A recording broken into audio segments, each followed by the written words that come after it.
well. Thanks everyone. We'll take a couple each, starting with Becky. Yes, Ben, I did start later. Third time's the charm. I was going to ask that, but when did you inform Leo of the decision, and just what impact do you feel like making that switch had on your guys' success tonight? Yeah, look, we made the decision yesterday. You were at practice, and we just felt it wasn't. We just felt like with B having to have those short breaks, it allowed us to have the best lineup on at all times, and then always having two handlers. So when Sluty could come in, then B can come back and get Sabrina and have two playmakers. So I think Leo had a great game. We've raved about her contributions all season long, and it's a no-brainer. But she always stays ready. She's regardless starter or coming off the bench, she's always locked in. Miles? Hi all, congratulations on the win. Breanna, there's been a lot of talk over the last few weeks especially about the importance of getting off to a hot start, getting off to a good start on both ends of the court, and it went 7.5 minutes before you guys missed a shot. But defensively, what do you think enabled you to lock in there, and how did that in turn lead to some of the offense? Yeah, I think that obviously, the past few weeks, to be honest, the way we were playing, we didn't love it. And especially after just losing to this team, we knew we could kind of be into them a little bit more and let our defense dictate our offense. And really that, I think that we started off the game, like you said, 7 minutes without missing, which is kind of crazy. But we were just pushing the tempo. We were trying to be aggressive on all cylinders, and especially with the bigger lineup, you're able to kind of control things on the backside because you can always X out or whatever the case may be. Right. Hi, buddy. This one's for Leo. You guys were able to make it really difficult on Ryan Howard throughout the game. Just as a defense, what do you think you guys did best to sort of make things really challenging for her? I think we're just really physical on all of their guards and also on their posts. I think we came out with a different mindset of being just really physical out there and set the tone. Yeah, Sandy, just a little bit more on what Leo brought to you guys. Obviously, things were more physical, and just the confidence you have in playing. She's not, she's had a lot of experience playing overseas, but this is her first playoff game, ever in the WNBA, and to step up like that and be your leading scorer. Yeah, no, she's great. Nothing phases Leo. It doesn't matter, and that's what you love about her. It's a regular season, it's a playoff. She brings the same mentality day in, out, practice as well. She's a professional, and that's what you want. So it was never any fear. I knew it would be great. It would actually help us, and I thought it did all over. But Leo is a great defender. She's got that length. She talked about how we can, be a little bit more versatile with that bigger lineup. That helps out. But Leo, she started off from Ryan Howard, made it really tough. They couldn't get open on those stagger screens just by committing to playing defense and playing hard and executing a scout with, putting her body on the line. And she's got great length, so she helped us, and tonight she's a great shooter. I like it when she's shooting the ball and being aggressive, and she only missed one, a little pull-up. She'll work on that tomorrow, I suppose. Jack. Hey Stewie, Sloot obviously came off the bench for the first time, I guess it was since maybe 2017. I'm just curious how you thought she handled the assignment and how she contributed to getting this win. Yeah, absolutely. I think that Sloot handled it like a vet and like a leader, and really there was no kind of hiccup or adjustment. She wants what's best for this team and knows that whenever it's her time to be on the court, she's going to contribute, and the fact that she was able to become the playoffs all-time leading assister was really cool, and what was even cooler was I was able to score that. Hey coach, in the back here. Obviously not a problem today, way back. Seriously. I was like, oh god. Obviously not a problem today, but when you look at what the goals of this team, and the plus minus of the bench, a total negative 21, are you at all worried about having to run 5 guys out there for the duration of the game and the endurance that might have? No, not at all. Obviously the bench, we know, like one game they had 40 points. So, we trust them, we can rely on them. They're coming out there and they're doing their best. That's all we can ask from them. And it's a team, It's going to take a team. Obviously, we rely on our key players, but it was good not to overplay anyone today. And we're going to need that bench as we do, hopefully, go for a long playoff. Stewart, totally stole my thunder. It's like half of my question. But just for you to elaborate on that, Stewart passed Sue, you played with both of them.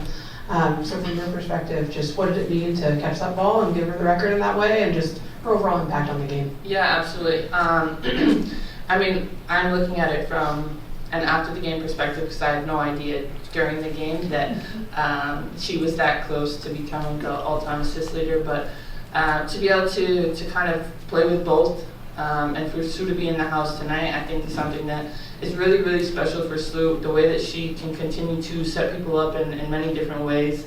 I've been a contributor of that here, but also overseas, and she's one of the best to ever do it, and she just has like a great knack for where her teammates are. Hey, Coach. Over here, my son. Stu, we talked a little bit about how Sue handled the role today, but for you, when you spoke to her about the news, what was her response? How did she handle it? And is this rotation something permanent moving forward? Yeah, look, I think it was just having a discussion. I'm always like very respectful. I trust Stewart. It wasn't anything about that. It was going to help us with our best lineups at all time, especially with B's, the minutes in and out that she needs. So she handled it, and she wants to win. I mean, that shows a lot about her mentality. Whatever's best to the team's best for her. And I thought she came in and gave us really good energy there, and that's what we're going to need. I mean, she can kind of run that second unit. We'd like for her to actually keep getting a little bit more aggressive than if she actually started with the starters, because you're sharing the ball to them. For now we'll keep it like that, but we do whatever we think is best for the team at that time. Did you notice a difference in just the overall intensity that you guys played with? Coach got asked a lot of questions pre-game about was this team ready for the playoffs after, maybe not finishing the regular season great. What did you just think of how you guys attacked this game and the intensity you played with? Yeah, I mean, I thought our intensity was incredible. I think that to have the crowds that we had here definitely made that a lot easier, but holding ourselves accountable, knowing that, especially last game, we didn't play the way that we wanted to, and making sure that we come out. Obviously Atlanta's trying to steal a game here, and we don't want that to happen. And really, there's what we said and what I said before is like, there's no more time to talk about it. Like, this is it. The time is now, and we have to be ready to go out and put an entire game together. So, hey Sandy, after the last game, you talked about Atlanta's points in the paint, and they scored 38 today, but they only shot, less, like 40%. So what was the biggest difference there, whether it was physicality or rotations or all of the above? I think a bit of everything. It's being locked in to play defense, and knowing their strengths, KYP, but then also relying on where the help's coming from. We're more intentional today. We played with a little bit more focus and effort, and sometimes defense is like that. You've got to execute and scout, but you've got to put your body on the line and you've got to compete, and that's what we did. Hello, all. Congrats on the win. My question would be for Coach. The team shot just under 73% in the first. It's best in a period at home since June 22nd, and you had the 8 free throw attempts, so 8 free throw attempts as well, which were the best in a period all year, I believe. So in a first period all year. So what, simply put, went so right in that first, and how rewarding was it when you consider what happened in Game 1 in Chicago in 2022, which is something Jackie asked you about during the pregame? Yeah, look, I think the first game of the playoffs, it's home court. If you lose a game here, you lose home court. That's our focus. We've got big goals. We worked hard to get the number 1 seed, so we didn't want to let it go down the drain. But it's just coming out with a focus. We had a great quarter because we played defense. For the most part, we executed what we wanted to, and then we could get out and run, and we're just sharing the ball. That's Liberty basketball. That's when we're at the best. We're not an ISO team. It doesn't look good on us when we try and do that. We played, I thought it was, that first half, for the most part, we played in the right way. Appreciate your time and insight. Congrats on the win. Howard? Leo, congratulations. The day, as I understand, you found out that you were starting Saturday, right? So you're coming into today knowing about it. And just kind of take us through what that preparation was like, what was like the getting ready for this start. And Stewart, just for you, I'm wondering what, if anything, you wanted to make sure you were in her ear about to be prepared for that kind of moment. Honestly, it just helped that I was in that role like a couple of weeks ago. I started for this team already, so I didn't feel like super nervous because of that. So that helped for sure. And then, you know what Sandy said, like whatever role I'm in, however many minutes I play, like it doesn't matter. Like I'm gonna bring the same every day, so that helps too. We'll take one more from Jane. Sorry, Steve. No. I don't have anything magical to say. To be honest, I didn't say anything to Leo because I didn't think she needed it. I think that, you know, even though this was her first playoff game, the way that she's kind of built her confidence from the start of the season until now, she's a player that we need and we rely upon. And when she was starting and then when she wasn't starting, she was still playing and acting like a starter. You know what I mean? Yeah. So it wasn't much of a bump in the road for her, but you know, whenever she's on the court, I definitely just really enjoy playing with her. Thank you both. Appreciate it. Okay. Hey Leo, congrats to everyone on the win. Leo, you started the game 5 for 5. You were extremely hot. On the ESPN broadcast, Monica McNutt asked something that prompted me to ask this. How do you say on fire in German? Can you share that with us? I don't think we have that. You don't always say it like someone is just hot. Yeah, we just know. Yeah, we just say that in English.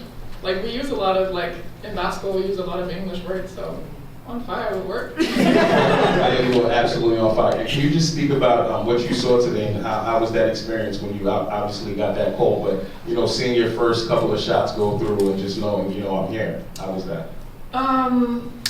You know, I kind of try to live in the moment, and I was just happy that we moved the ball and my teammates found me. Just shooting the ball. I mean, they're leaving me open a little bit. I have to guard everybody else on my team, right? Like we have great players, so yeah, I can take advantage of that. And obviously, it helps if you see your first ones go in. Yeah, it does. Thanks, everyone. Thanks all. Thank you.